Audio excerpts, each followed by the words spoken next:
Welcome back to Entry Level Moms. I know you guys have missed us. Today we have two wonderful, amazing guests. But before I get into that, I'm Nazra. I'm Suia.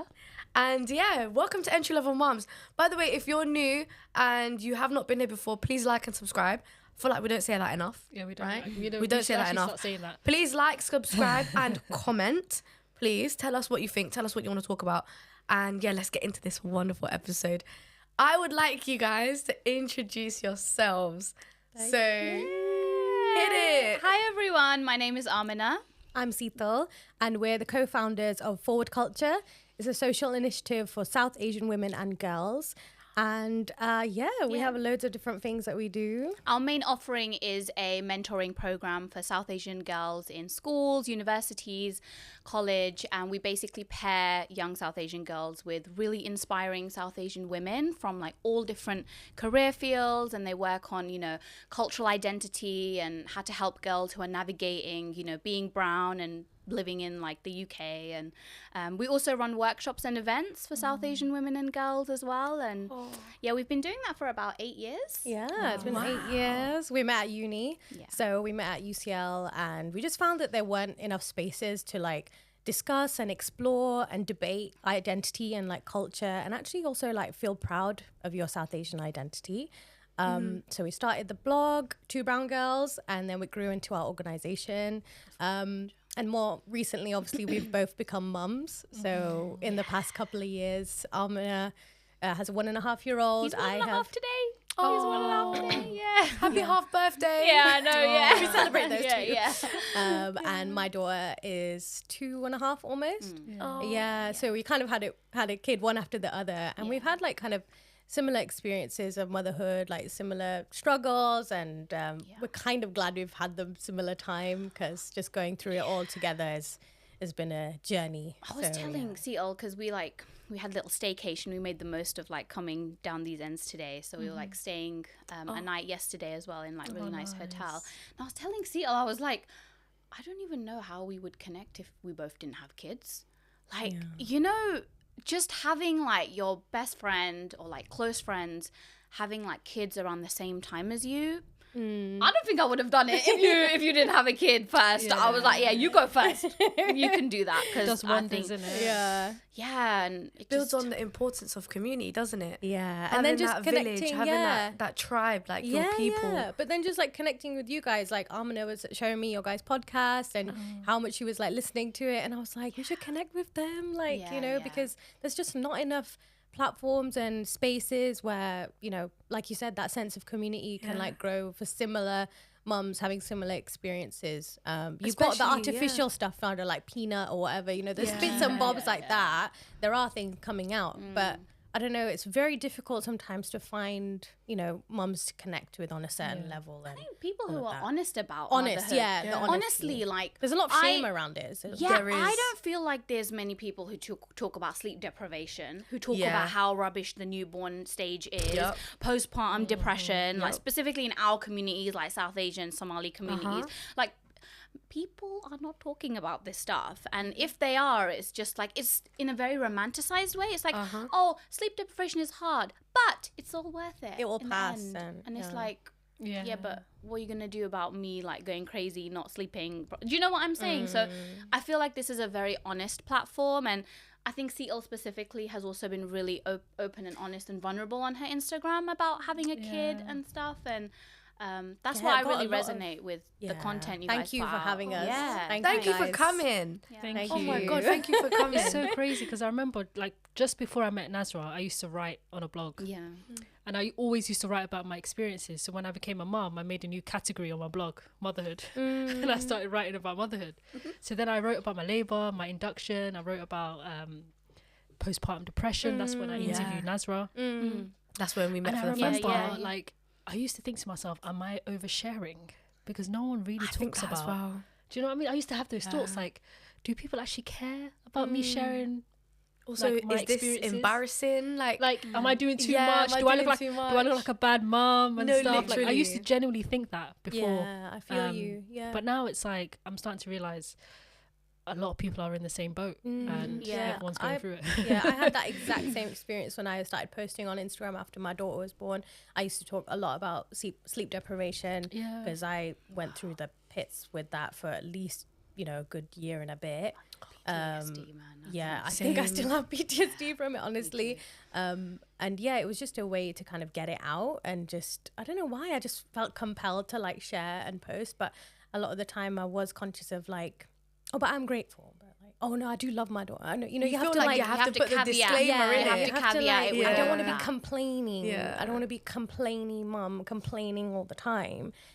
Conscious of that. But I've realized, and I don't know why I didn't realize it in the beginning. Obviously, I was like, my brain wasn't even functioning properly. But it's like, it's all about the ambivalence. It's all about the dichotomy. There's two things that can be equally true, 100%, that are completely opposite at the same time. And I don't know any other experience in life where that's been true. Like, I'd never experienced anything like that before, where I've had two opposing beliefs and feelings that I hold them at the present at the exact same moment. And it's like, how do I even digest this? Like, I don't even know how to kind of internalize this, but I'm slowly getting to that point, I think. The sleep deprivation is horrible, honestly.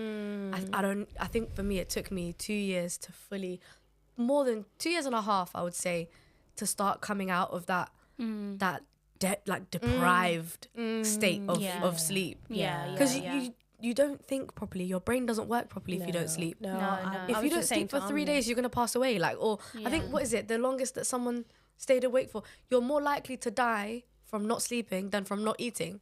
Wow, that's really. Yeah. Oh my You know God. what? I probably I believe that's I think you can survive 2 weeks from not eating, 2 weeks from not eating food but drinking water.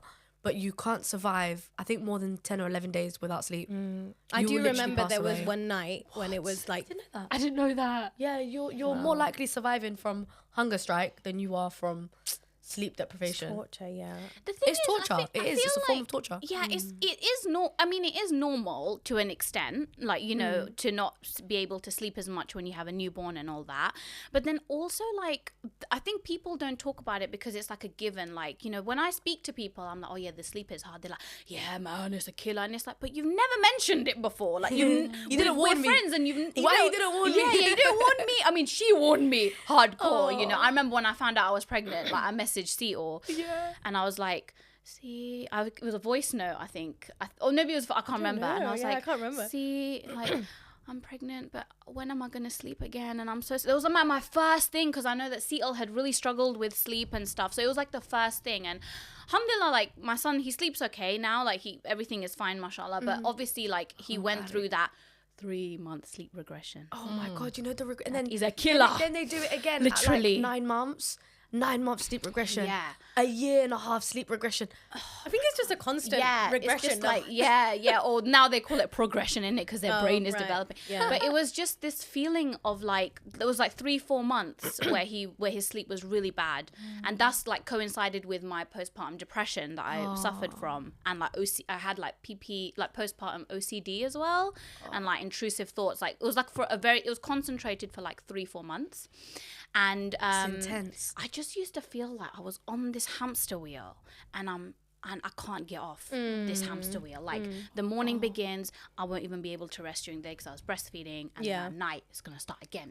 I used to call it like a tumble dryer, because I feel like I was getting like bounced around, you know, like not hamster wheel. At least you're kind of in control. Of that. Like, okay. A tumble dryer is like, mate, you just get chucked around this thing and it's going, and you just have to, like, you know. Did you guys used to get night anxiety? Yeah. When you know it's almost time for bed and you're like, I've got a long night. I think I still do. I think I still do. Literally, like, I was saying to Aaminah, because we stayed in a hotel last night, as you said, and it's just so nice not to have this like monitor just there. You know, there's a monitor. I got rid of it. I couldn't do the monitor. I got rid of it. I chucked it. I could not. I got rid of it. I never used a monitor. I got rid of it so quick. I bought the audio one, so she just, mama, oh no, she goes, and I'd be like, okay, yeah, she's awake. Let me go get her. But no, I chucked it after, like, I think she was like just turn 2. Chucked Okay, it. I need to Yeah. check I that can't thing do- I because I can't think do it's this giving me anymore. anxiety now. It is. Because every time she just moves a bit, it's just You kind can of hear it. Like, You know what I I realized would as well? hate that. My Yeah, sleep became no. so light that I was because like, yeah, I was I'm like literally that. trying to make sure that I can hear her, and I'm a deep sleeper, so it was messing with my Yeah. actual sleep. I think Yeah, that's happening yeah. to me. Honestly, to be get rid honest. of it. Yeah, I need to. Yeah, Yeah. definitely. She'll be fine. I did. Yeah, she'll be alright. She's older now anyway. She'll be Yeah, alright. she wakes up, she Yeah. comes out of her room now. We've got like a baby gate at the top of the stairs, and then she'll just like stand there, like wait a bit, and then eventually she'll kind of go, Papa, Papa. She's like singing a little. She doesn't like cry and scream. She's just kind of like moseying around, Yeah. doing nothing. Yeah, So cute. I still do get night anxiety, even though, alhamdulillah, it's a very Yeah. different situation I now. sometimes get it as well. You know what it is, yeah? It's like, I think also like specifically like when you're breastfeeding, because you're like the only person who can really settle your kid Yeah. at night when they're so young, you just feel like there is nobody seeing this labor that I'm doing. Like nobody can see this. Unappreciated It's later in the on. dark, in the early hours of the morning. It's just me and my kid. And my friend said something to me once. Like I was messaging her, and I was like, I just feel so lonely. And she was like, Allah sees. She was like, Allah sees. And honestly, like ever since she said that, whenever I feel alone at night and it's dark and something like that happens where he's woken up, whatever, I just remember like, I'm actually not alone. Like maybe my husband's snoring in the other room or whatever, but like Allah sees this effort that I'm doing, and maybe my kid won't remember, fine, but And that's clocking up them why rewards, it's Aaminah, and that's why it's your mum, and then your dad. Yeah, your mother. That's your mother, why. your mother. Yeah, It's all Islam the speaks unseen about struggles. mothers. Yeah. There's a hadith where I think someone comes to the Prophet and says like, who is most worthy of my Sallallahu alaihi wasallam. kindness? Honor. Some people say honor and kindness. Some people say kindness, and then the Prophet says your mother, and then the person says like, and then he says your mother, and then your mother, and then your father. Yeah, so that you do emphasis get the rewards. I do agree. I do agree. It's 3 times your mum before it is your dad. Yeah. That's 'Cause amazing. Look at what pregnancy, Yeah. birth, and then raising. It's your mum 3 times before it's your dad. Triple whammy. Triple whammy.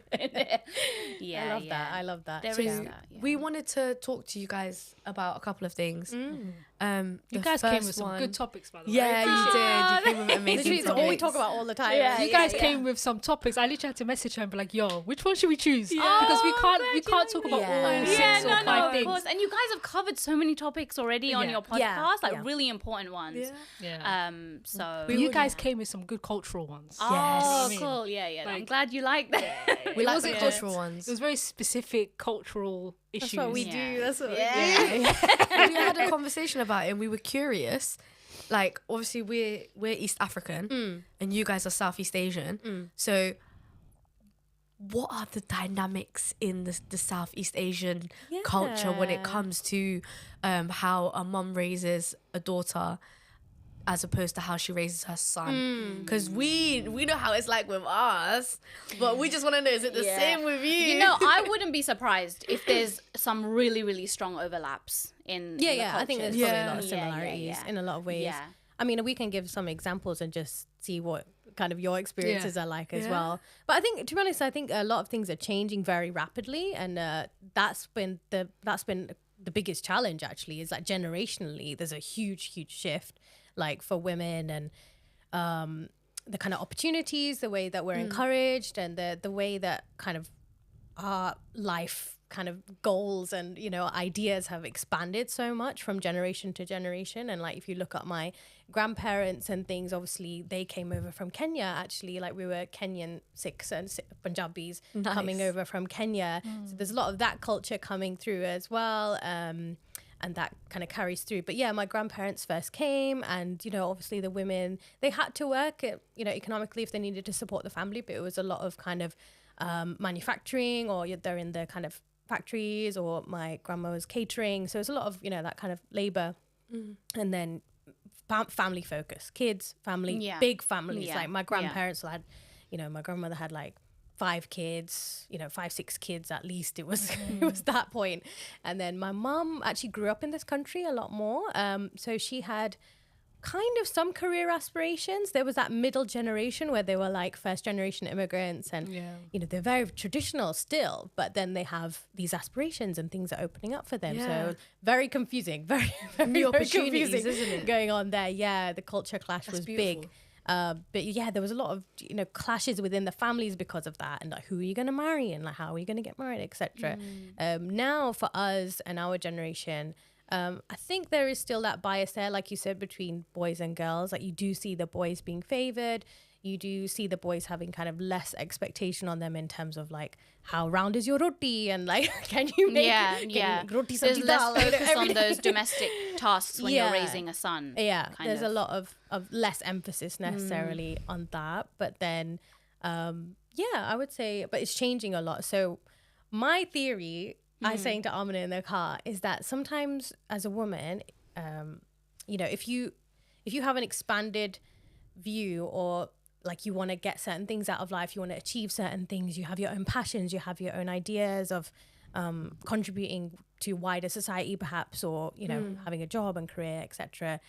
Like the experience of motherhood and having that responsibility come into your life, like it can really clash with your identity and what you want to do. Whereas if you have that focus that maybe previous generations have had and culture has had, which is like women's places in the home and like raising a family and, you know, focusing on that, raising kids, doing that whole thing. And there's nothing wrong with that. But maybe there's less dissatisfaction, or not dissatisfaction, or less, maybe there's more satisfaction of like, yeah, this is my purpose. Like, this is what role. I want to do. And yeah, I'm tired. Yeah, it's hard. Yeah, these kids don't listen. But this is my role. This is my purpose. And this is, you know, what I want to do. Whereas for me personally, it's a bit more like, yes, this is great. And it's a really profound experience.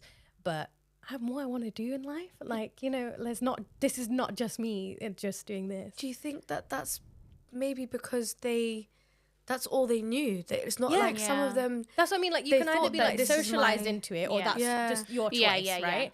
And I feel like that in the culture has been there, and now generationally it's kind of shifting, and then it means that motherhood experience is like massively changing, and like the satisfaction you get out of it, the sense of purpose you get out of it is, it's not necessarily as, you know. And also the time you spend mothering is different to the time that your mum maybe spent mothering you, because obviously you want to work on all of these other goals that you have, and then that might be judged by the older generation where they're like, oh, like, you know, oh, you're spending so much time doing this, but you have a kid, like, shouldn't you be doing that? And it's pretty hard, you know, managing that sometimes. I just have to mention as well, like, there's a massive sense of privilege. Like, I can't not mention that because of the sacrifices and the work that my grandparents and my mother and their generations have made coming to this country, and the fact that they had to work and look after kids and have all of these, like, you know, misogynistic pressures on them, we've been able to have this expanded worldview.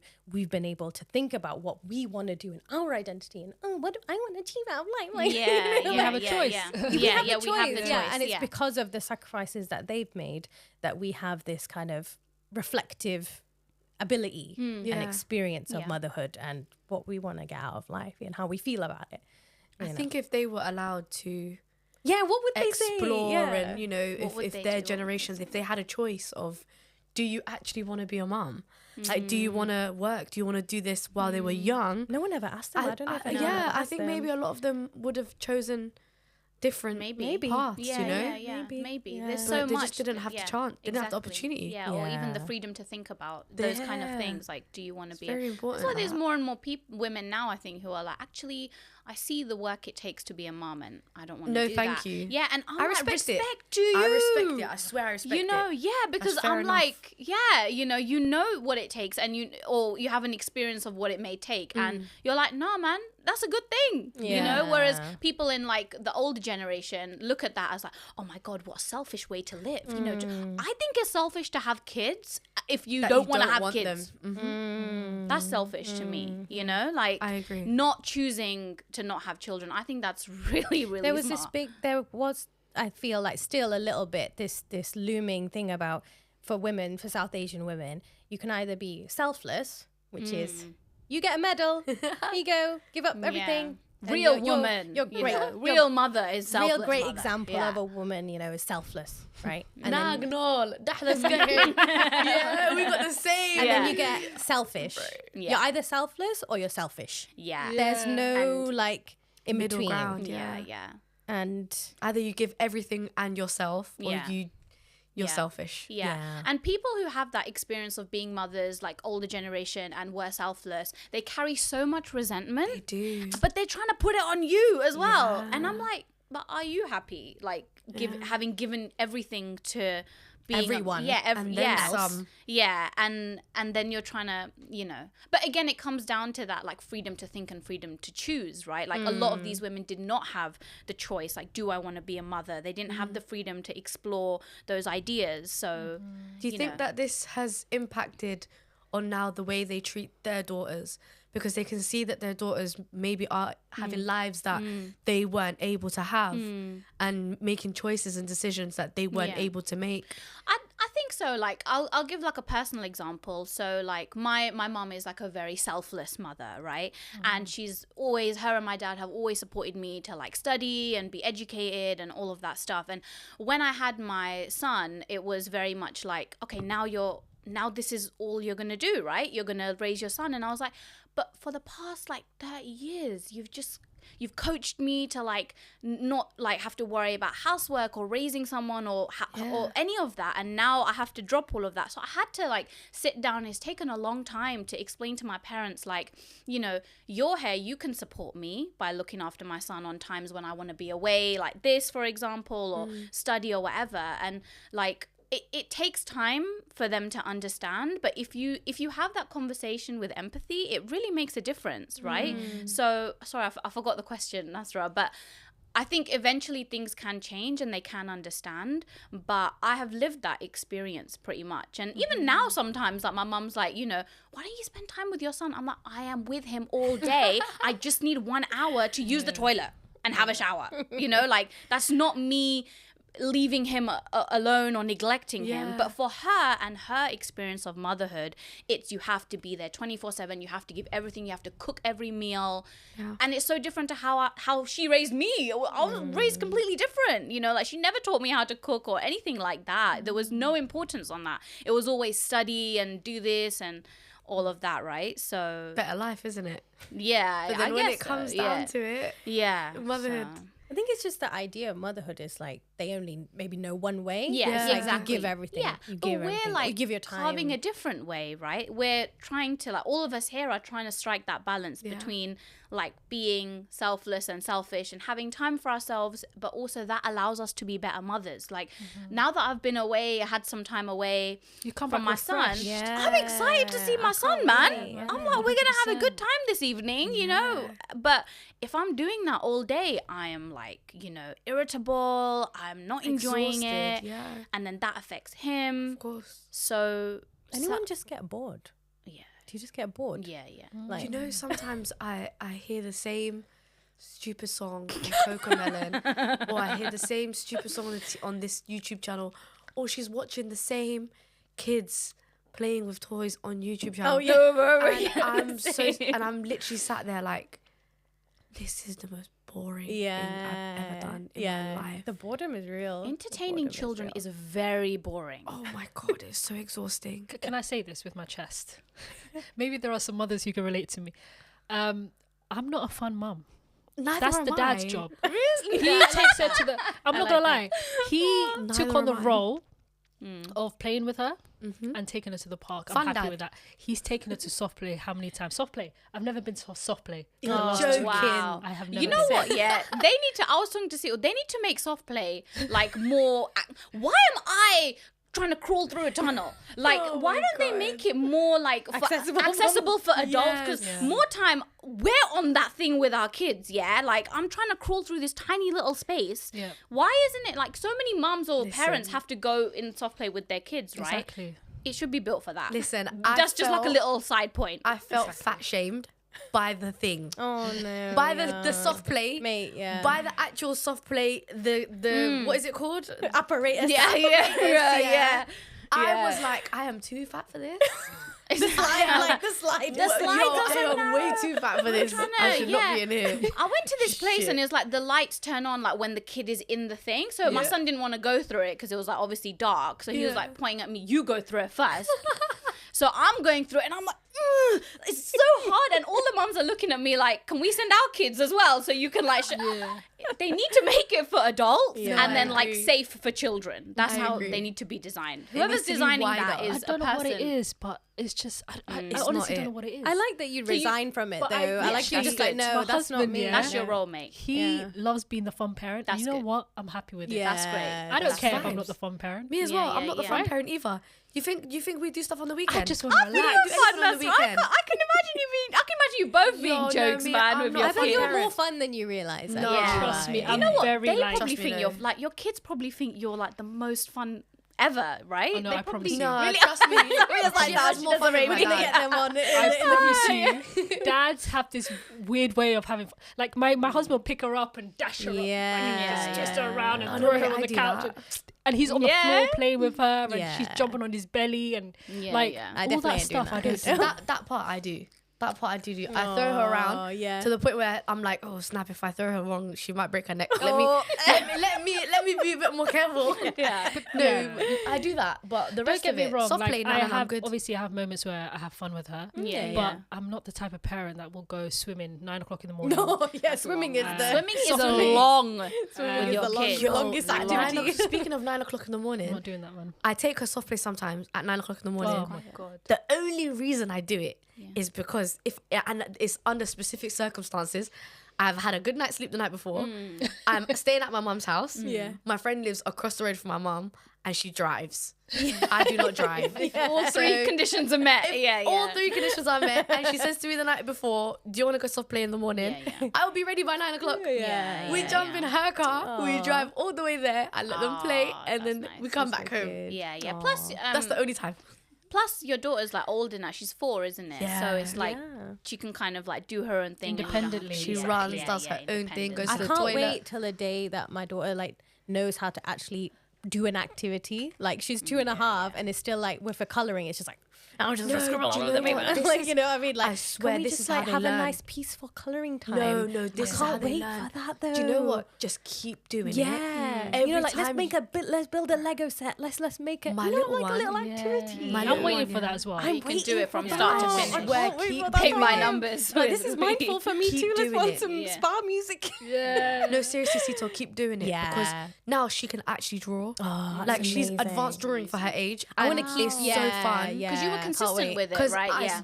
the thing is, I'm obsessed with colouring and drawing. Yeah. So we sit there and do it together. That's probably why, because you did it together. Yeah, so and she, as well, I taught her how to hold a pen. Yeah. So now she holds it in that specific Oh, way. wicked. And I I love bought, that. you know, those little play things where like you draw on it and then you press the button. And it Yeah. disappears. She was obsessed with that, and I swear, I shit you not, for like 3 months, all she did was circles. For 3 months, it was like, Oh yeah. for 3 months, I swear, and I'd look at her and I'd be like, You're right there. the Like, aggressive when are you circle. gonna get bored of circles, bro?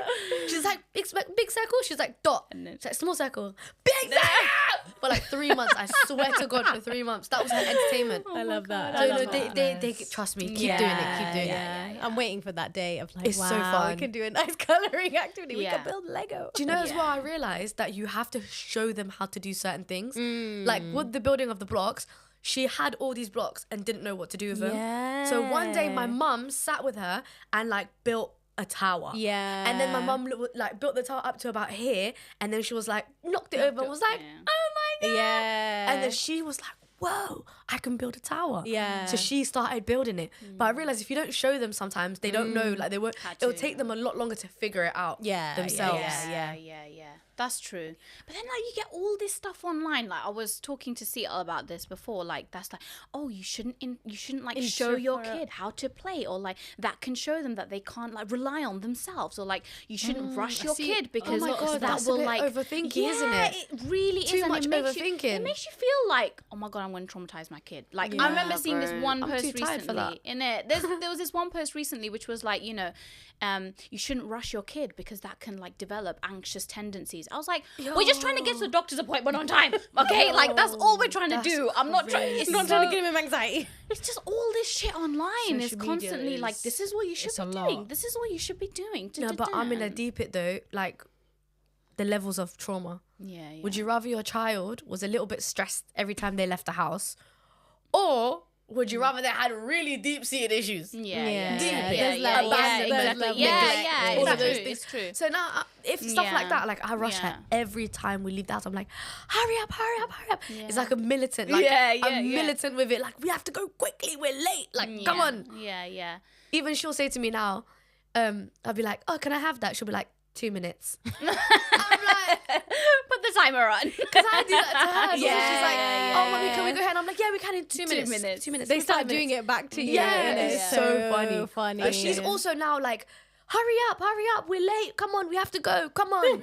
I don't feel like she's anxious. I just feel like she's adapted. It's all this stuff online, man. It's just like teaching you how to parent and people like showing the best parts of their day. Yeah. Clickbait. It's all clickbait. It's to give the parents anxiety and then make us click on it and give us anxiety. I do appreciate like some things are out there to show you alternative ways of parenting, right? Like there are some things that are like, you know, oh, this is how we do this like screen-free day or what. Like I totally get it and I learn a lot from those things. But more time, a lot of this content online is to like show off. And if you look at the comments, it's not people saying, oh wow, I'm gonna try this. It's, oh my god, I could never do this. Props to you. It's like people trying to put this content out to make themselves feel really good. Superior. And I think and it's not necessarily like I sent Seetal this post the other day of like this woman who like goes solo traveling with her 4 young children. 4 young kids by herself. Like she's like, my husband. I think they were all under 6 or something. All boys. All boys. Like because she was like, my husband works, so like, you know, I don't want to like neglect. I don't want to like deprive my kids of like traveling, so I go traveling too.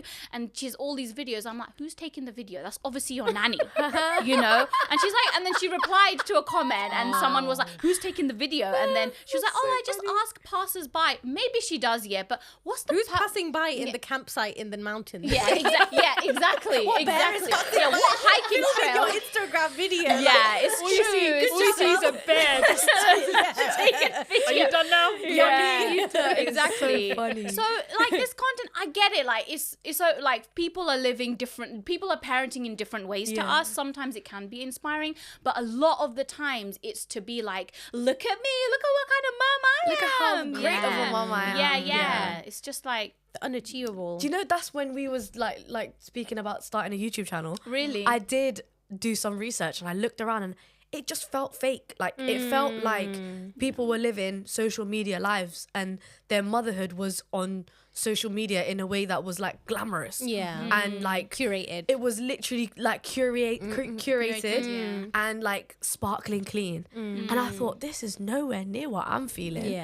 And this was nowhere near what Sawiya was feeling. And I remember like it just felt we should be using social media for this, so people, things like this. That's why when I used to share like my experiences of just like, people could call it, you know, negativity or whatever it is. Like when I was sharing it, you know, I got so many comments even to this day. Like when I posted about the story about, you know, why are we like propagating these unachievable or seemingly impossible ways of mothering and parenting just to like get followers or get views and to like a shock value of it, you know? For people to praise us. We should be using social media as a space of solidarity, as a space of relate and communicate and build a sense of community with each other. And I literally, whenever I post about what I've struggled or what I've been through or whatever, literally like so many comments and DMs, just people saying thank you so much for being honest, and like I definitely relate. And I think that a lot of it is just like kind of the shame, like the sense of feeling ashamed of like struggling, feeling like you're not able to be vulnerable, like you don't feel safe to do so, I think, you know. And judgment as well. And I think people feel like if you open up about, you know, not enjoying motherhood or elements of motherhood, then that means you are neglecting your child and you're a bad mom. You know, what's going to happen then, they can't see kind that of thing. The both things are true. Yeah. So that's the difficulty, I think. Yeah, I remember when I was in I went away when Jenna was about 9-10 months. I went to Doha for a week with my sister. Oh, that's nice. Oh, Wow, that's I bet you slept good, man. all my days. But I still had a little bit of guilt. But I was like, Yeah. I'm going to go have a good time. Yeah. You needed it. So one of my friends lives out there, right? And she's always been quite popular on social media because she used to have a YouTube channel. So she used to upload our pictures and videos onto her Snapchat. She's got thousands of people on there, right? So Yeah. obviously, it's small world. Someone who's related to my husband, so like one of his random aunties, is following my friend on Snapchat, right? And then she See where this is going? she went to my mother-in-law. She goes, why is so and so's wife in Qatar? Does she not have a child? Like, what's going on here? Oh my goodness. Right? Yeah. And then that went back to my husband, and then he messages me and he's like, yo, like, this is what's been happening. Some random woman who knows my mum saw you guys in Qatar. And I'm like, how did that even happen? And he was like, oh, they probably follow Asha on Snapchat or Instagram or whatever. And I remember I was fuming because I was like, I don't know this woman from Adam, but somehow she knows me as so-and-so's wife. And she's thinking, why is she on holiday? She's a mum now. What's she doing? How dare you herself? enjoy How yourself, dare you Sharif? enjoy yourself? How dare you How fill your dare cup? you? Yeah. And that's when I was like, yo, people are actually so tapped. Yeah. And I told my husband, I said, what's her name? Right? Where does she live? And then he said the name. My next question. Square up. No, he said the name, right? Yeah. And then I told my friend, and we were going through her Snapchat, yeah. Block. Well, she typed in the name. There was like 50 of them. And I'm Oh like, my which god. one is it? Oh, Because I wanted to block her. She's a ghost. She's a Yeah, ghost. yeah, Which yeah. one is it? Oh my god. Yeah. But it comes back that's to that. shaming. It comes But- back to that selfish, selfless Yes. spectrum, right? Like, if you're not Yes. selfless and you're going on holiday and you're filling your cup, then you are Oh by my default God. selfish and you're neglecting your child.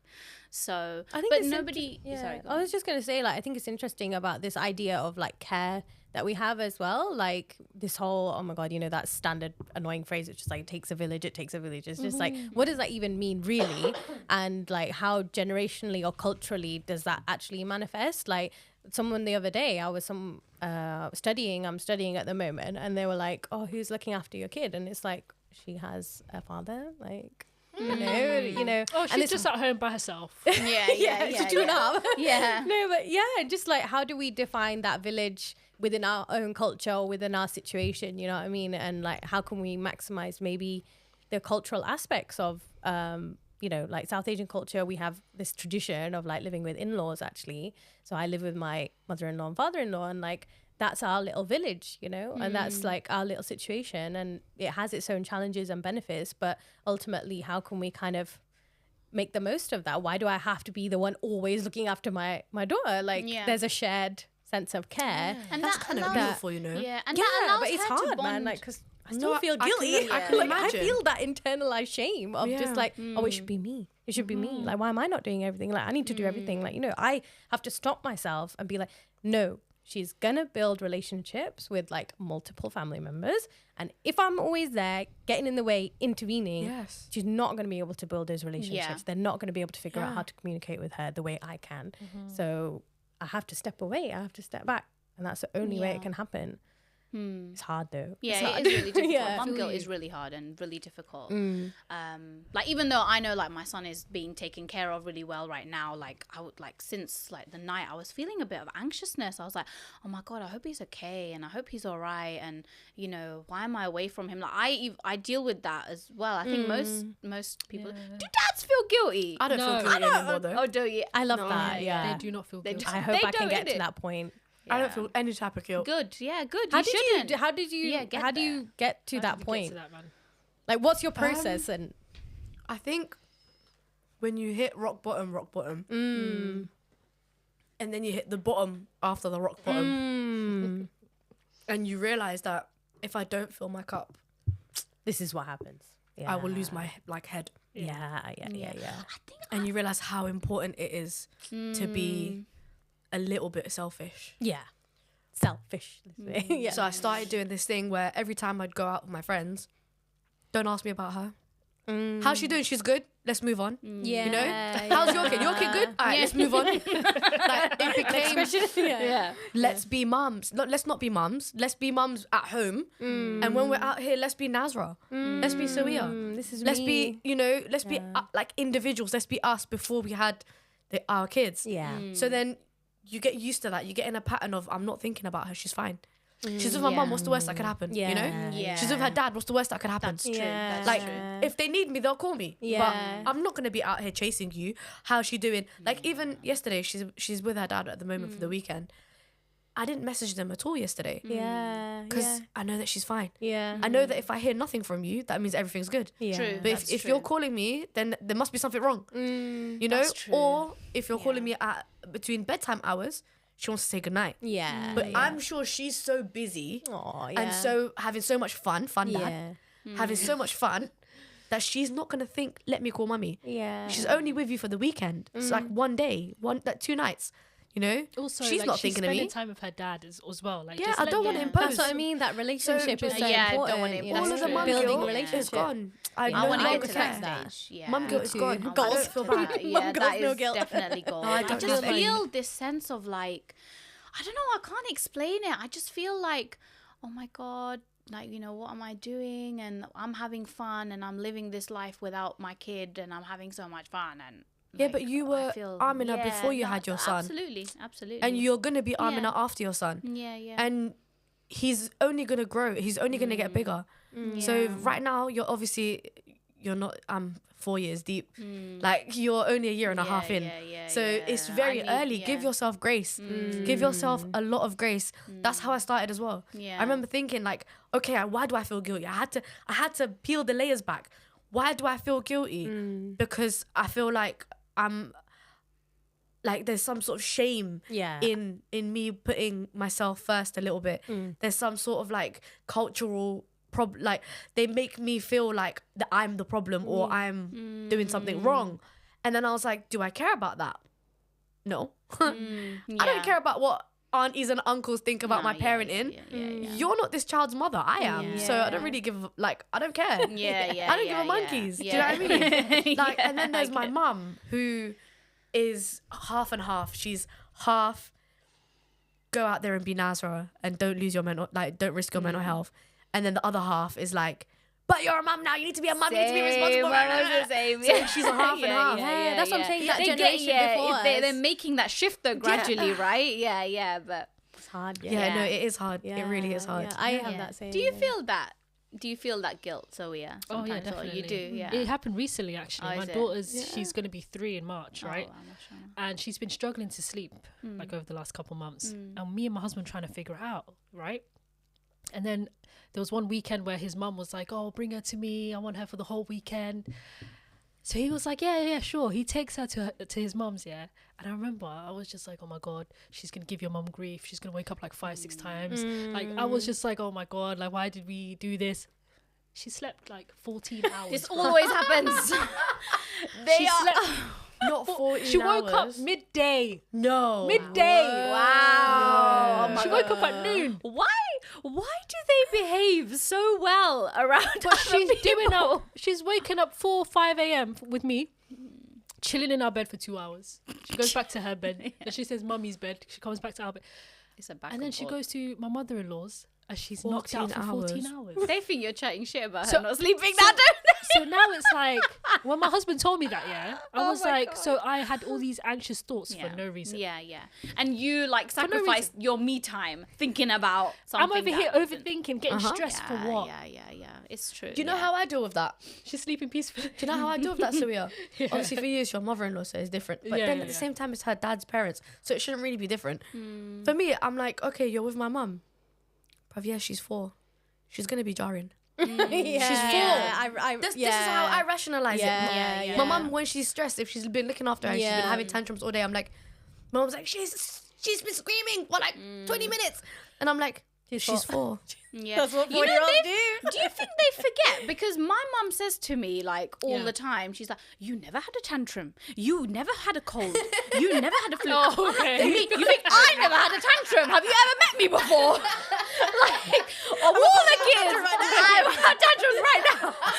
So She would literally say things like, I've never heard of a kid that didn't have a tantrum. Man. She says that to me, or like if he gets a cold, like, you know, because I've been taking him out in the park, because obviously, you know, kids want to get out, man. If it's cold, they don't really care, right? She's like, you never had a cold, you never, you know, this and that, and I'm like, Mom, man, you're old, you've forgotten, you know, you've forgotten. I remember, like, I went to stay with my mom because my husband works away. He's like has projects and things, so I'm solo parenting a bit. And I went to stay with my mom in Leeds. So I like drove all the way there, packed everything in the car. Let's go, let's do it. Mom was like, I'll take time off work.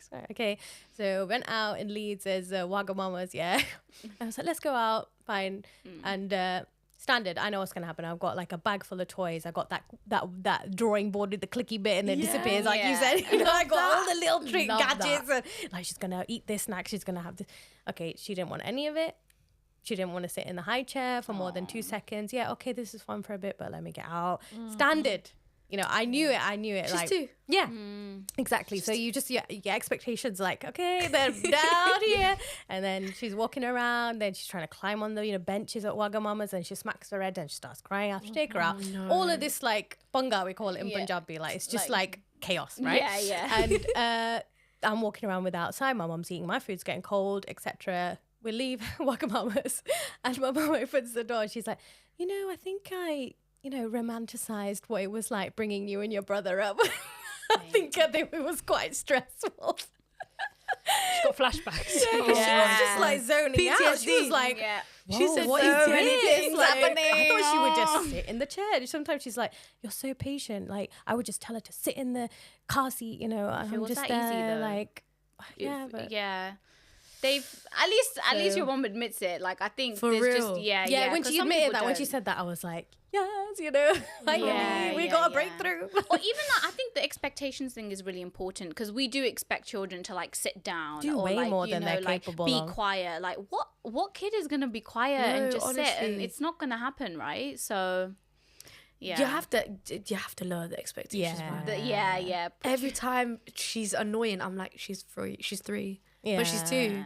But she's 4. I think sometimes even us as parents, we forget how old they are. Yeah. Sometimes I'm telling her off like she's a big woman. And then I have to be like, wait a minute. Then she'll be like, and I'll be like, okay, you're 2 years old. I am the idiot for talking to you as if you're 11, but really you're 2.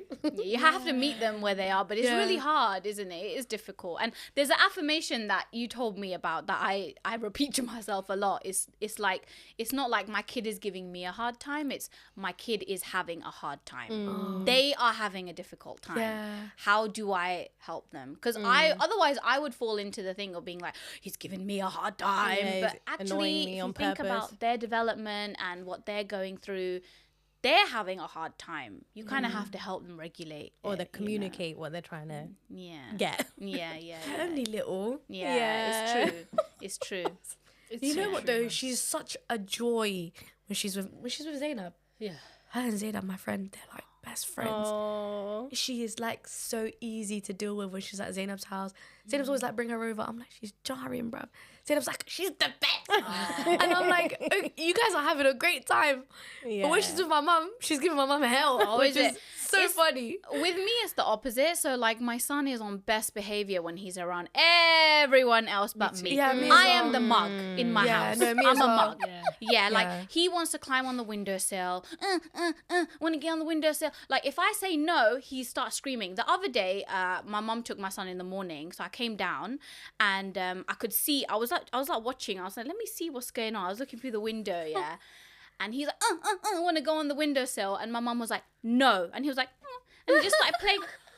I was like, what? What kind of sorcery? And then I was like, I'm going back into bed. Like, I'm not intervening. Like, this is going. They just behave. Like, in my case, like, my son behaves so well around everybody else. They but do, with though. me. Do you know they say it's because they're the most comfortable with you? I don't want my son to be comfortable with me, if that's what it means. I don't want to be a safe space for my kid. Does he hit you? No, he doesn't hit me yet. He probably will, though. Oh He hits my cat. He beats her up. But hits. she said, no, I'm not your safe space if that's how you're going to behave. I don't want to be your safe space. My one hits, bro. Oh my day, she kicks. And then I ask everyone, I'm like, what's her dad? Does she kick you? And he's like, she ain't never hit me in my entire life. That's wrong. Does she hit you? No, she doesn't hit me. Everyone, I'm like, does she hit you? Like, why did she hate me? Why am I that kid bag? No, but seriously, why am I the only one that gets hit? Yeah. And then I saw a post that's like, okay, you're their comfort. Safe space. You're their safe space. Oh my You're the person they feel the most Validate their comfortable around. emotions. Yeah, they can feel like they can be completely themselves around you. If that's what you're really like, man. Yeah, do you know what I mean? We need some personality training. You're very good at masking. Yeah, at this age. exactly. Here's a punch This bag. is what you're really like.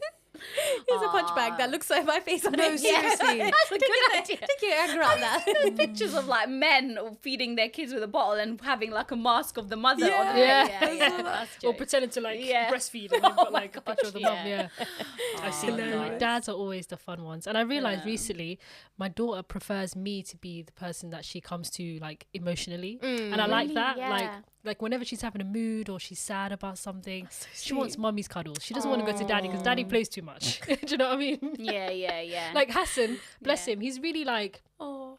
he's good with her emotionally. Yeah, of course, yeah. But there's something about like a mother's nurturing Yeah. touch and like, do you Nothing know what I can mean? replace that. And I'm happy Nothing. to be that parent. Like we Yeah. can sit here and cuddle all day. Yeah. But if you want to get thrown about, go to your dad. If you're not there, he's going to be the second person that she goes to.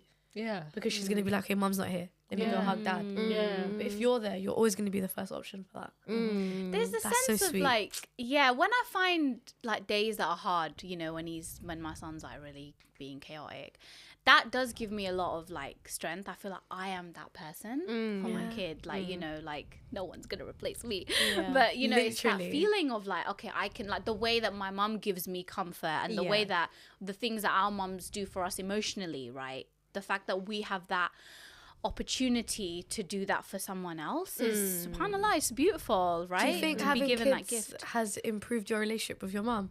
Yeah. Yeah. I would say. Yeah, definitely. It's made me like, you just get that perspective shift of like what they actually had to deal with and like what they might have had to experience. And, my mom had to work, like leave me with a babysitter from 6 months old because she had to go back to work. Like they had to pay the mortgage in London, East London.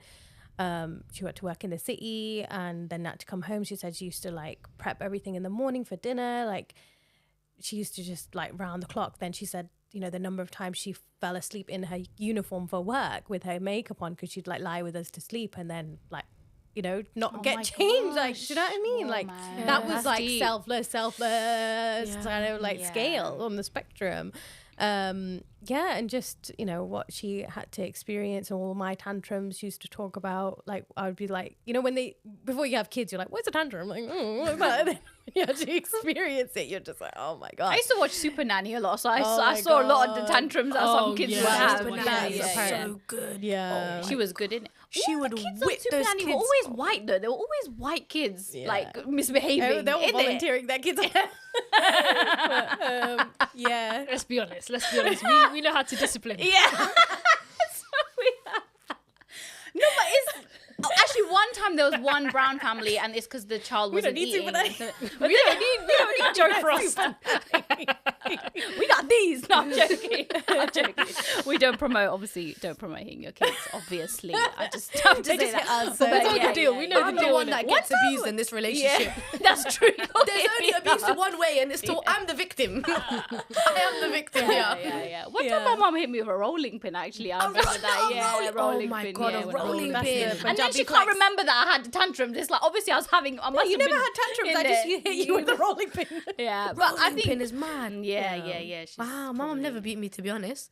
really. Yeah. No, I did. Everybody else beat me other than my mum. You're lucky. My mum Oh, told me really? once, apparently I was like fussing over food and I'd asked for pasta, I asked for this. My mum made the second plate.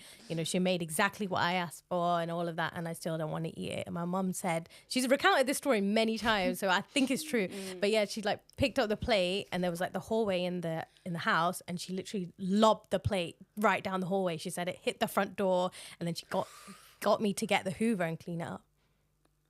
Oh my God. Your face, that's so frozen. Gentle parenting. Yeah. No, I love that. Yeah. Sometimes So I think she just lost it. And as a mum, it's so easy to just and then when you think about what she contextually was going through, course. financial hardship, whatever, having to work, having to parent. all of children. that, like, and then I've Obviously just you're made gonna you a blow. second dish. yeah, you're gonna blow. Of You're not exactly gonna what be you able- asked for. and now you're gonna say no. Yeah. Wow. So, you know, then the relationship with your mom, completely changes. And then obviously they're a grandparent now, and, you know, how she relates to my own daughter, and like seeing her kind of just her own parenting ethos coming in. Like I said, you know, I would tell her to just sit in the car seat, and it's like, okay, but maybe we'll just give her a bit of time.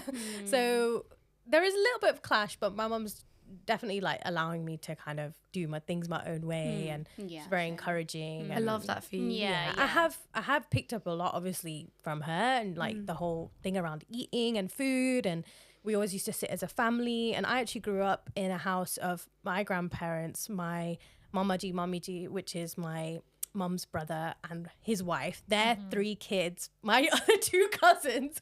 We were all packed in this like 5-bedroom house in Leeds. So I grew up as an extended family because my father left when I was like 6 or 7. So we just moved up to Leeds and lived with my nana, nani, my maternal grandparents. So I grew up in this extended family, and I used to see my little cousins, you know, bring the high chair up to the table. We're all going to sit, you know, 7 p.m., sit together, and the rice was just going everywhere, like baby led weaning, and it's like, have a bit of this, have a bit of that, chuck a bit to the kid, and like they'll just play with it and eat it. And so I've definitely carried on that ethos of like dinner time is family time. Yeah. This is the ritual of like everyone sits together. Now my daughter sits opposite my father-in-law on the long table, and like she sees him eating, she sees everyone else eating, how they're using the fork and whatever, and she just sees like, okay, we're having conversations, we're connecting as a family, and we're eating and enjoying this food. We always like let's say thank you for the food, let's say thank you to whoever cooked it, and just trying those like rituals. That's like a key thing I've tried to carry on from my mom and my childhood.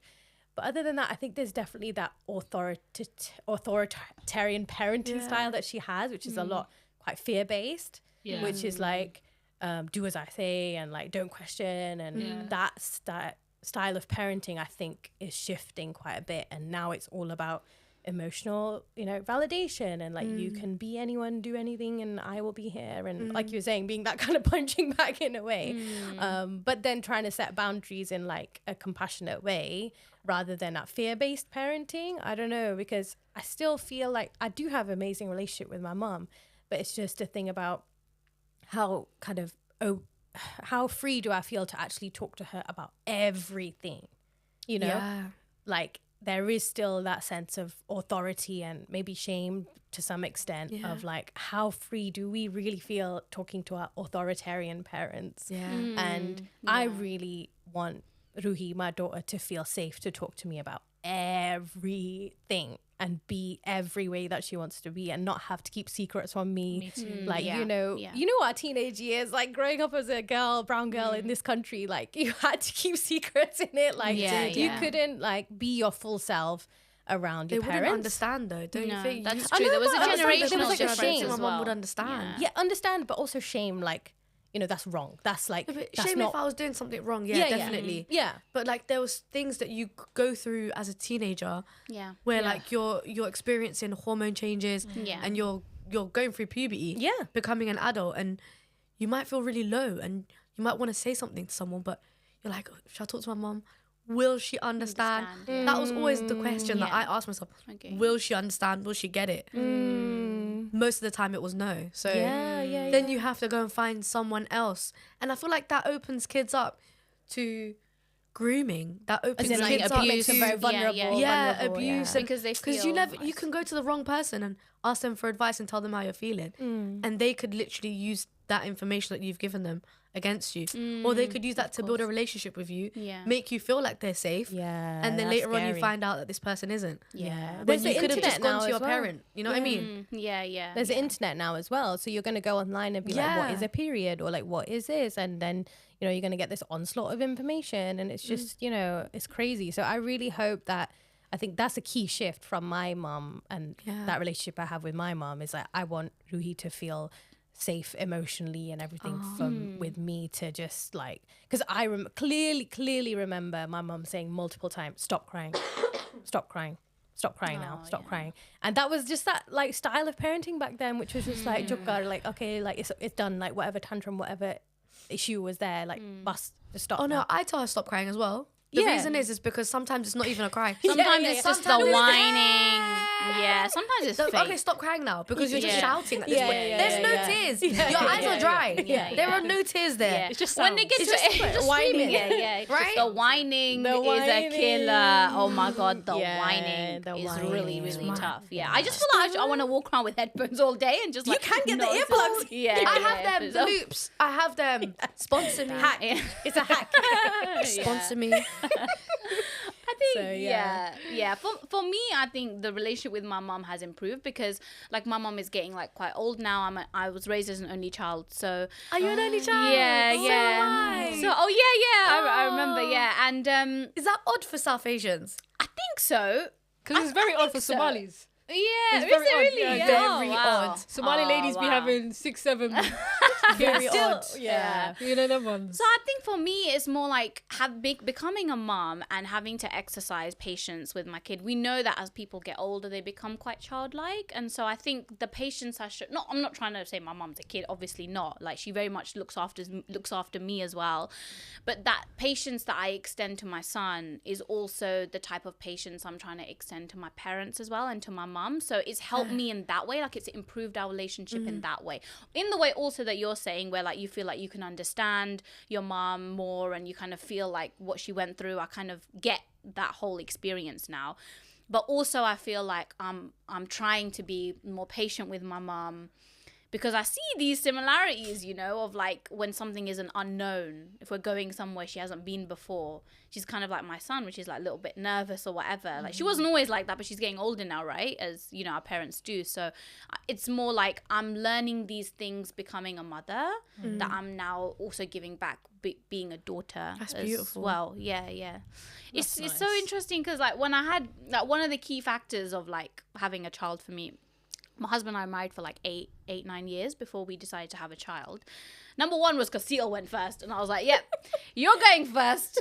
Death by fire. You're gonna go first, and then I'm gonna do it." Yeah, and then so was that, but also like I felt like, you know, like I like teaching. That's like my profession. I like lecture and things. So I was like, teaching, I have a lot to like teach a child, and we have a good environment. But I didn't realize that actually I am going to be learning. Like, he's going to be my teacher, you know, my son is going to refine all these qualities in me that need a lot of refining, like patience, like these kind of things. So I didn't realize that I was in the best position actually at the time to become a student of like my son, I guess, right? Yeah, it's so mad. It's so mad. Is I thought the exact same thing. Like, we have such a, you know, healthy family to like raise a child and give a soul the opportunity to develop and grow.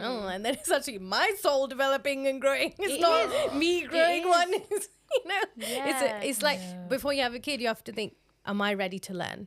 Am I ready to grow? Am I ready to take this like learning journey rather than am I ready to teach in it? It's mad. Like, You know what's crazy? I've always like, my relationship with my mum has always been good. Alhamdulillah. My mum always had this weird way of parenting where it's like she's like friends with her kids. That's really nice. If you see, you know, it comes but across in sometimes those it's not that early great. episodes. Like, I've seen some of the early episodes of when my we mum. interviewed her You mum. see my mum online, Yeah, right? I Exactly. actually felt that. She seemed like a very, like a friendly presence. good like, vibes. obviously maternal, but yeah, good vibes. She's good vibes. Yeah, that comes across. No, but sometimes it's not nice. Why? She's hilarious. Because She's Yeah. we get along. We Yeah. get along, but sometimes we have petty arguments like friends do as well. yeah. No, but I think with my mum, it didn't really heal anything, but I think it was harder for me to talk to her when I was depressed. And my mum always, like, growing up, she literally drilled it into our minds. She always used to say, talk to me about anything, like just talk to me, don't ever really hide wanna anything say from that me. too, And yeah. my mum always used to say that. And my dad was the strict parents and the one that we used to fear. So we used to go to my mum for everything. So that's how we grew up. And now I'm starting to see it's not like a healing thing with my mum. It's more with my dad for me, because the way he is with my daughter, he's softened up with my daughter, and it just kind of healed my inner child as well. That's really beautiful.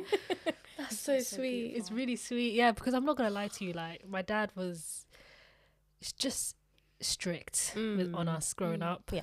And I don't think we were bad kids, but I think that was just his parenting style. The authoritarian, it's this is very the way. authoritarian. Yeah. By the book. You know those, I saw one TikTok that absolutely spun me because I was like, this is literally me.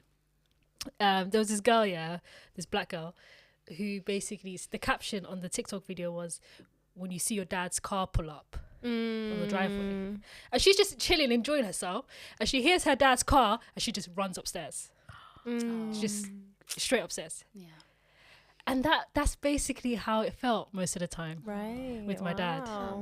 Because it's like, That you're just fear. going to be mad at something. Do you know what I mean? Yeah. Whereas when my mum used to come home from placement or work, we used to run to the door. Oh, yeah. That's so We used to beautiful, run to my man, that mum. you had that relationship with your mum, right? Yeah. So but it's always tough, been my mum. And it's like, it's mad because now I'm 30 years old, and just in the past year, I feel like I've bonded with my dad more than I did in the last 30 years. Wow. So beautiful. Because of the becoming a mom, having a child. Yeah. And the way he loves being my a daughter granddad. and the way Yeah. my daughter loves him. Sometimes I'm like, why weren't you like that with us? Yeah. I'm actually getting emotional. Oh, yeah. I mean, they're completely Yeah. different people, isn't it? We just don't sometimes realize our parents are on their own journey as well. Yeah, Like maybe- how our parents were with us is a completely different person to how they are now, isn't it? It's like, I think there's something here. this Sorry, one. I didn't know I was going to cry. No, it's today. all good. okay. Yeah, it's massively healing But yeah, it's like, having a at kid. the same time, it's like, I don't hate my dad, you know. Yeah. I don't hate my dad at all. Yeah. He was just just mostly like emotionally unavailable. Yeah. Yeah. And to see him with my daughter, Grandkids will do that, you know. Yeah. it's Grandkids crazy. will really do It's that. a whole different guy. Grandkids will really do It's that. like his chance completely of different. really letting those qualities of him shine through your daughter is Yeah. maybe it's healing for him too. Yeah. Does he like really play with Jenna? Oh my god, she will have him on the floor for 4 hours. Oh my god, I love that. Yeah. How does that feel though? Like, because you're saying your husband's like super playful with her and seeing the relationship of your husband with your daughter. Like, then you see that, you know, then you reflect on your relationship with your own father, and then that's also mad, isn't it? That's Like, that's why I love it, and I let him do it. yeah. So I it's let the him do his opposite thing. to what you experience in a because way. I already know that my husband is very soft, and I think that was one of the characteristics that I liked about him. Yeah. He's very kind-hearted and very soft, and like Allahumma when Jenna's barik. sick, there was a time Jenna was in and out of hospital when she was like almost 1. She had infection in her lymph nodes. Oh, okay. So her neck was swollen. Oh, She had a rash. It was horrible. She had to be on IV. Oh my gosh, that's was a tough, lot. man. During that time, like he was so tearful. He used to cry at the thought of his daughter going to hospital. Like I like that he has a bit of emotion. Yeah. And to be fair, I'm not mad at my dad. I feel like you have to forgive your parents sometimes because Yeah. maybe that's just all they knew back Yeah. then. I think Maybe that's how they were raised. Yeah, I think becoming a parent kind of allows that path for you to forgive your own parents and also see them as human beings, which is really difficult to kind of conceptualize when you're not a parent sometimes. So the first time you're being a mum was the first time he became a dad. Yeah. You know, Exactly. and maybe maybe the way that your mum, like women in general, we grasp onto it and then we give it our all, and we learn everything about it. We want to be the best mum and we want to do everything. I feel like men sometimes they don't go through that grasping hold of it. Like existential Yeah. transformation. Yeah, they don't go yeah. through that complete evolution from Yeah. being somebody who's never had a child to Yeah. being a mother and responsible for this child 24 hours of the day, 7 days of the week. Yeah. Because I think it's like our life changes 100%, but like for many fathers it changes like maybe 10, 15%. maybe 10, 15, maybe like max like maybe 60 or whatever, but it doesn't, for many men it's not like a 100% Yes, it's true. transformational change, right? So that's why I think it is Need hard. some entry level dads on here. Yeah, Like, yeah, we had one. Yeah. Need to check it He's out. got 4 kids. He's great. His name's Abdul. Check it out. Yeah, I we'll saw check it that out. episode. We'll check It was it out. interesting. That's good. It's interesting what you said, Soya, about like the like softer qualities of like your husband, because I do feel like like raising a son, obviously it is different to raising a daughter. Yeah. And for me, it's like, I feel like if I had a daughter, I would like nurture qualities of like being like brave and like fierce and all this stuff. But having a son, for me, I feel like I'm really focusing on those qualities of like him being like more emotionally intelligent or like sensitive, and I'm really trying to like nurture those qualities, because outside in society, like those aren't really gonna be emphasized. When for boys, they're not, right? If a boy is sensitive, we're like, oh, he's a wuss or whatever, right? Exactly. And so I think for me, raising a son is like, it is different to how I would raise a daughter if I had a daughter. And you know, I do want to try and bring out those qualities of like sensitivity and, you know, like allyship to women and like letting all of that. It's a big thing for me, you know. I feel that burden. Like, I was talking to my husband Omar about it, like every day, this burden of like, how am I gonna raise this son to fight the patriarchy? Like to be a true ally for women. Because when I think about like becoming a new mom and everything, and alhamdulillah, I had a really strong support network of women. That's why when women don't, and I know you guys have spoken about it a lot, when women don't have that support network, I really feel for it, man, because I would not have survived if I didn't have like you and so many of my pretty much most of my friends have kids. Those that don't are very close with their like nieces and nephews, so they have a bit of an understanding, right? And you can never really like pay a mother back for helping you. The only thing you can do is like pay it forward, right? And for me, like raising like a son who is gonna be, inshallah, an ally of women and, you know, support women, protect women, also like that, for me is like my offering. I love this is that. my offering to society and to you guys, you know, like I feel that must be scary. Like, because we live in a really sick society, Yes, we do. where like, you know, men abuse women and all of this stuff, and I'm just like, this is my opportunity to try and change that. And I don't want to put all the pressure on him. I don't want to be like, you gotta solve this patriarchy, you know, whatever. But it's like, how do I do that? it starts somewhere though. It starts somewhere. Sometimes I think about all the mums who are just like doing the most important work. Like we had, like as a mum, that role is doing the most important work of like raising the next generation of human beings. crazy, you know, yeah. like that is the most important That's actually work. mad. It is. And like, one of my friends, Mindy, I remember she mentioned once, one of our friends, she mentioned like, what did she say? She was like, it's the most important role and the one that's like shout on the most as well. Yeah, 100%. Do you know what I mean? Like, It is the most important one. But nobody taken gives for us granted. credit. The most important, So- taken for granted. You know, going back to the healing of the mum thing, I feel like, I don't know, you an only child as well, but I feel like my mum is very different. My mum is very like Islamic, very by the book, very judgy, very like, she's more like the older generation. Traditional. Yeah, very traditional, very like women roles, men roles, you know, like gender roles, yeah. very much like, Wow. she's so Muslim. That's a good thing. What more do you want? It's like a big cultural It's thing mad as well. to say that, because obviously I'm Muslim as well, but Yeah. like I don't think I'm as Muslim as she is. Like You she's mean like more... Muslim, like she's an orthodox. She is bruv. certified. No, literally, she's a halal certification. You know what I mean? Me, I'm more raised in the West. I'm a little bit more lax. Like I know I shouldn't be. I think that's probably where the biggest disconnect is, because I am complete. Like I'm the opposite. Like I feel like the older generation, the religion kind of became like their personality. But me, I feel like it's a part of me, but like I'm Nazra first. Do you know what I mean? Of course, I'm Muslim first. Yeah, of I know people are gonna start commenting in the comments and stuff. Yes, I am Muslim, and then I am Somali, and then I am Nazra. Okay, but I feel like being Nazra is a big part of me. And then I had to explain it. Like I'm very religious as well. Like I do believe in Allah. Like I am 100% Muslim. However, I feel like I didn't carry the like the judgy part of it and the cultural part of it. No, I don't think I really carried that. I don't think it as much as she is like that, it didn't translate to me. But like I'm the opposite. Yeah, like your contexts were different. The societies. I'm assuming your mum was brought up in Somalia, right? Yeah. And I was brought up in England, and completely different. Right. It's crazy how within a generation it can be so completely drastic. But it's like North Pole and South Pole. Yeah. Like it's opposites, complete opposites. And I feel like that's for me where the biggest disconnect is. We encounter that a lot.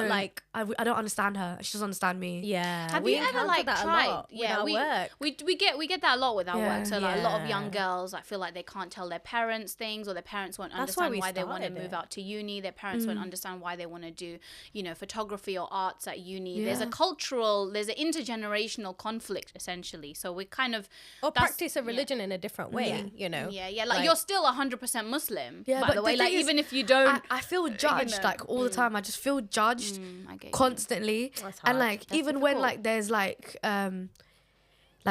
we're talking about motherhood and how to raise children and how I parent my child, I feel like I'm undermined constantly. Same. And I feel like you're showing my child that like I am not doing this properly. That's difficult. That's in hard. front of her. No. And I feel like that kind of that triggers me. Yeah. So I feel like me and mum, we just don't understand each other. You feel like it's kind of big disconnect. Yeah. A very big disconnect. Like I said, I feel judged all the time. Yeah, it's really hard. What I noticed, because I actually made a like random mum friend over the road from me. It was so like serendipitous, and she's amazing, and she's practices Islam like quite strictly with her kids as well. And like I go over and I just knock on a door. Literally she's over the road from me. And I knock on a door like, hey, how's it going? I thought like we can play, the kids can play a little bit. She's got like a 1.5-year-old as well. Yeah. Similar age. So and then I go in and she's like, her 9-year-old daughter, it's like, you know, she's got to do her she goes to what's it called? Madrasa, So every Saturday she's got to do those studies, her Quran studies. She's got to do her little exams for her Quran studies. You've got, you know, like make sure you go and do wuzu, and then you know it was like this whole extra layer of parenting on top. You know, if you're like practicing a religion, it's like she was telling her daughter do this and this, and she was trying to look after her toddler, and I looked at her and I was like, mate, you're like on some that's another level of another layer of parenting, like to practice your religion with your kids and teach your kids. A lot of the times, I don't know personally, like, but I feel like that falls on the mum to do that and make sure your kids are like practicing their religion and getting those habits instilled. And I literally said to her, I was like, I feel kind of lazy, like, you know, like you've got this whole extra layer of parenting. Feels like more work, doesn't it? Yeah, it does. I was just like, oh my God, like I can see how she's trying to make sure they do all these things. But it's beautiful though, because later on in life they're gonna have so much knowledge. There's kids out there that don't know habits anything. are there, right? They're all sort of instilled already from young because of her like work, and it just feels like, wow, you got parenting, and then you got like your religious extra thing parenting as well. The child's first madrasa is their home, right? So the home environment is so important. Like I teach Fusha, so I teach classical Arabic, and a lot of like before in the past, when like before I had a kid and I was like more active with teaching, a lot of people like, can you teach my kid? Like, you know, can you teach my kid? And first of all, I don't teach children. That's a completely different skill set you need to teach young children. It's really hard. It's much harder than teaching adults. It is. But also like what you said, that responsibility, like people like to par it off a little bit. Like, you teach my kids Islam, you teach my kids Quran, and we're gonna do whatever we want at home. It's like, it is a family responsibility on the father, on the mother, of everyone at home. It's like it should be kind of like integrated into your cultural like lifestyle, right? It's like the lifestyle within your home, and like I was saying about the eating, like we eat together, like it's part of that holistic, I guess, upbringing you want to. That's beautiful. How I was gonna ask Nasra, like, how do you deal with that? You know what you were saying about the disconnect with your mother and the parenting, like how, because you're 4 years in, like give us tips in it, like, and you as well, so like how do you so because obviously I'm a single parent, I depend on her for help with certain things, and I don't know, it's weird because I feel like sometimes I have to deal with things that I don't want to deal with, and have arguments that I shouldn't be having, and I have to like defend myself when I shouldn't be defending myself. And I feel like sometimes because she doesn't have the hobbies and the, you know, like things that she's into and things that she likes to do and, you know, things that make her happy other than God. I mean, yeah, okay, Allah is everything. I get that. But like, paint, like, sew. Like, do crochet. Go to the museum or something. Do you know what I mean? Like, you can't be constantly on that one thing. Because then you go crazy. There has to be a balance, right, in life. It's not haram to live your life. Yeah, it's not healthy as well. I'm not gonna lie to you. It's really not. But that's Find the something you cultural, enjoy. religious aspect. It's the culture part, which is like, you know, like a good Muslim woman, like only does dhikr all day and all like, or nothing, you know. It's that kind of, it's a cultural aspect as well. Whereas if you look at like women in our religion and you look at the prominent women in Islam, like they were really involved in society, business women, like teaching, and you know, they were really involved in societal practices. It wasn't. Also, I think it's because she's getting older as well. Yeah, of course. I think you that kind of too. hold on to certain things. They do. Yeah. They find it hard to let things go. But as well, like, I feel like there's as big for me, like you said with your mum, she's letting you figure it out, parenting your styles and everything on your own. They just step back a but bit. I think my mum is more like, this is my grandchild.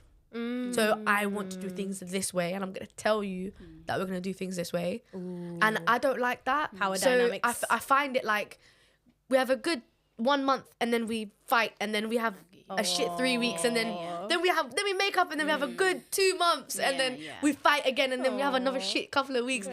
It's like I'm in a tumble dryer. Coming back to that, getting bounced around. So I'm being bounced around in a tumble dryer. And really, you can't divorce them, can you? I can't divorce her. So, I mean, I could get rid of my ex-husband, but I can't divorce my mum. No, I get you. You know, I went through something really similar to that, actually. And I'm not saying it will work forever, but I really had to, like, sit down with my mom, man, and, like, have these conversations with my parents about, like, you need to let me like learn. Like I've had those conversations. Mom doesn't give a shit. I'm not gonna lie to you. Mom Mom doesn't give a shit. But no, I mean, it is what it is. Like it is, you take the cards that you're dealt with. You know, like I'd rather have that than have, you know, worse problems. Of course, definitely. I mean, I figure it out in the end. Of course. But guys, we are 2 minutes. Oh my god. We are 2 minutes out of our time here. And I just wanted to spend this to say thank you very much for coming on. This has been a really wonderful conversation, hasn't it, Sylvia? You guys made me cry for the first time on this, Oh this channel. Really? Oh my god! Guys got me right. This is your first time crying. I've cried I about know. 10 times. Listen, this is your first This time girl's crying. always crying. I'm I'm a stone crybaby. cold. I'm a stone cold Brother. queen. We broke through that later today. Aaminah, congratulations. You guys got me, man. You got me. That's so sweet. All about the healing journey. No, you guys really came with some good topics. I can't lie to Thank you. you. Like, Thank you for having us, Thank you guys, so and thank you much. for this And platform. please, please all continue the best doing with this. the success of it. And you, please guys. keep continuing sharing, and everyone keep supporting them. Yes. Also, all the subscribe, South comment, Asian like. ladies that follow us, we're gonna put all your hit links them up. Yeah. We're going to put them in, hit them up. and all let the them brown know. girls. Obviously, let them know where to find you guys as Yeah. well. Yes. So- Instagram, we're ForwardCulture _ I think. We'll definitely find us on Instagram, Seetal and Aaminah. Yeah. And our website is forwardculture.co, so you can check out all of our programs. We've got, the next round of our mentoring program coming up, and we're gonna try and do some more in-person events, like maybe speed mentoring next year, and we're just trying to gain some support for that. So I love that. please check us out. I love it Please when people continue plug with- themselves. Please continue with your work, guys, because it helps people more than you know. Yeah, please. Thank you. Yeah, We will, good we luck will. with everything. Thank you. We can't wait. But yeah, guys, please like, comment, subscribe. Tell us what you want to see. Tell us who you want us to interview. At the people, if you go on their social medias and you want them on our platform, be like, hey, you should check out Entry Level Mums. Be annoying with it. Yeah. Who knows? Maybe your fave might end up on our sofa. Yeah. Also, Good. check out Podcast Room. This is like the best studio ever. Big up. Also, shout out to Muslimic Makers for the merch. Shout out to Muslimic Makers. They're wonderful people in tech. Check them out, guys. Also, free Palestine. Oh yes. Also, yes, Free Palestine. Always. Also, Free Happy Palestine. New Year. yes. Oh yeah. All right, guys. All right. Take care. We will see you when we see you. Yes. Hope you enjoyed this episode. Thank you. Peace out, guys. Thank you so much. Bye.